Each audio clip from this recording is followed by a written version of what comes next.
Hello and welcome. I'm Natalie. Let's talk about money. So, today we're going to talk about some realistic steps that you can take to do some kind of damage control and boost your retirement savings because we all need retirement savings. And we're going to do this even if you're not making a lot of money right now. And the reason this was brought up was because in one of my comments, a brand new subscriber, yay, subscribers, subscriber number 109, he promptly told me, had a question or had a suggestion. So the subscriber was SZ Gage, and he asked, or he said, I would love it if you shared a video about people who don't quite have enough savings, but perhaps you could suggest ways of doing some damage control. So we're going to be talking about some damage control. Now, I do have questions. He did give some numbers and such, a few limited numbers, but I do, of course, have questions because when you are planning for retirement, there are lots of numbers that make big differences. And so I have questions. Now, these questions aren't going to be answered, and that's fine, but these are questions that everyone should think about as they're planning for their retirement and how to set up their retirement account or their retirement savings. So the first question is, are you currently working? If you're working, you can perhaps work more aggressively, perhaps make more money, and perhaps save more money. Next question is, when do you want to retire? Do you want to retire in 5 years, 10 years, 15 years, 20 years? That makes a difference because, of course, the longer you have to save, the larger your retirement account can grow to. And the idea is to have the largest retirement account as possible so that you can live comfortably. And again, don't have to work when you're 82. And I always say 82. I don't know why. Maybe because my mom turned 83 this year and she mentioned something about being old. And so 82 is kind of her sweet spot where she didn't feel old, I think. Anyway, next question is, do you have an emergency fund? So this subscriber mentioned that he has money saved. And I'm wondering, is that an emergency fund savings or is that savings for retirement? There is a difference and they should be separate. Your emergency fund should go into an emergency fund of some sort that you have easy access to. Your retirement savings needs to go in an account that you don't have access to, basically.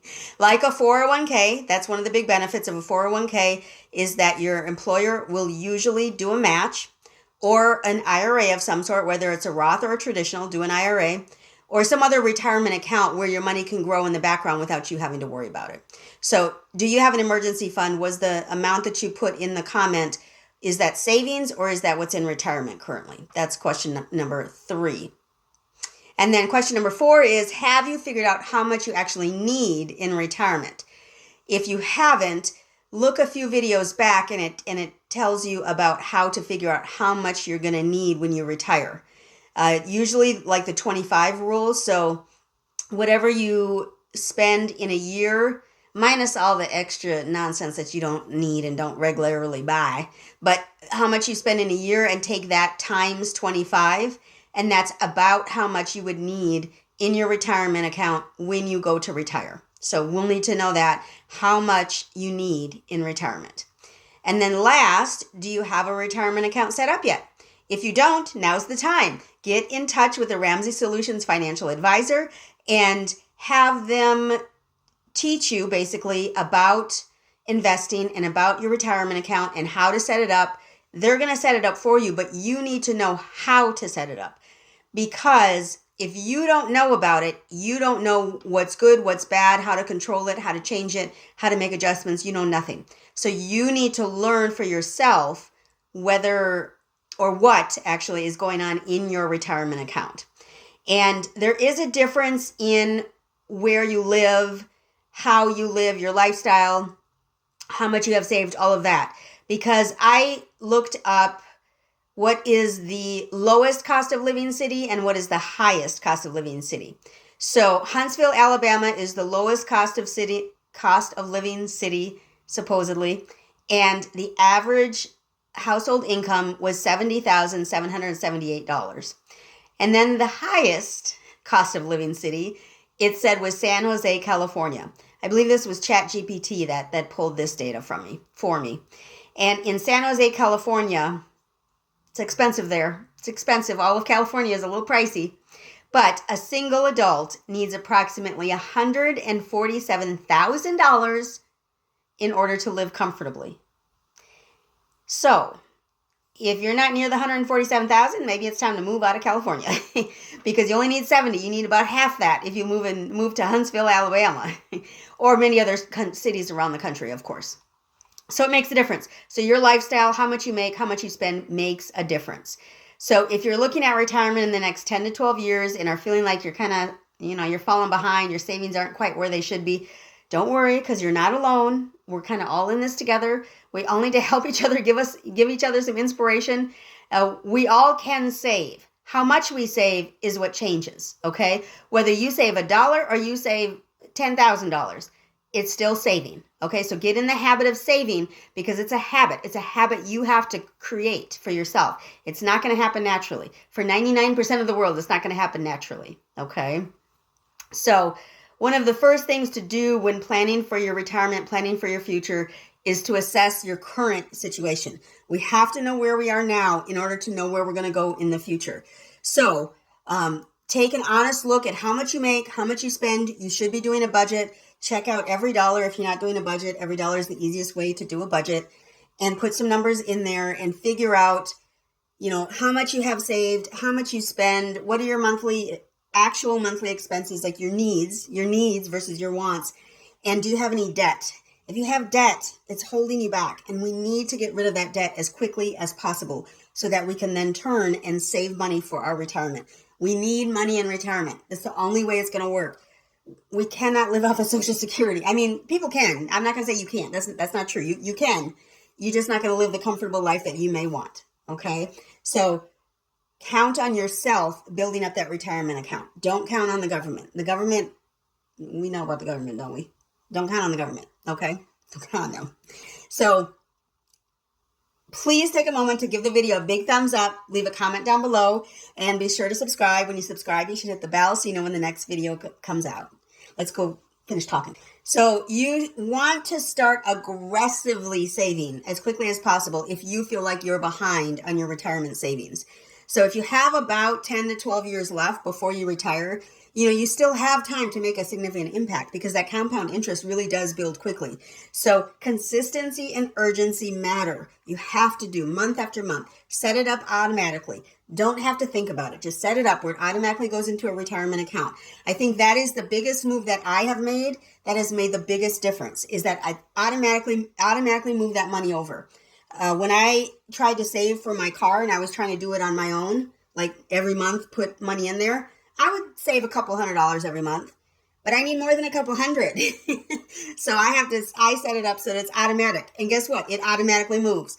And there's no questions. I know when it's going to move, it's going to move. I don't have to do anything. I don't have to think about it. So anyway, automate it so that you're not tempted to spend it instead of save it. And you want to try to save a minimum of 15%. 15 to 20% is very comfortable, but remember many videos ago, the average millionaire saved 23% of their average income every year and put that away into retirement. And these were people that weren't millionaires when they were saving 23%. So keep that in mind. The more you save, the better off you're going to be in the end, okay?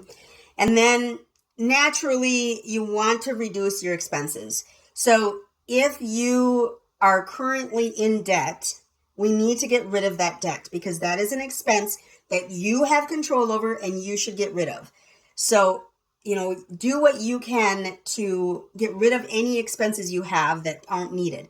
If you have Netflix and Hulu and Paramount Plus and HBO and Showtime and 50 other programs that you pay for every month, get rid of some of that. Maybe keep one or two, maybe $10, maybe. But get rid of as much as you can so that as much money as you have that can be moved into a retirement account can be moved. Move every dollar, every dollar. If you have a savings account just in the background, and every time you have an extra $5 or $10, you move that money into that account, and then at the end of the month, move that lump sum, whatever you have saved over the course of a month, move that lump sum into a retirement account, you will be happy. You will be happy because that money is going to compound in your retirement account. I know that people are somehow afraid to go see a financial advisor. I chose one off of the Ramsey Solutions website, and I'm very pleased with him. He does not make me feel any kind of way. Like, I was so afraid because I'm not rich and I don't make a lot of money and I don't have $1 million to invest. And so I was all concerned. I went in, my first visit was, almost 10 years ago now, but it was a while ago. And I had $500 that I was able to say that I can invest at the time. And he was perfectly accepting. He understands the Ramsey solutions or the Ramsey plan because he's a Ramsey Solutions advisor. So go to an advisor and get help when you need it. Help, you should not be afraid to get help. Help is what everyone needs at some point, regardless what it's about. People need help all the time and they can get it. If we just ask for help, we can get help. All of us can. So that kind of went off on a tangent, but reduce your expenses is the end result. Reduce your expenses.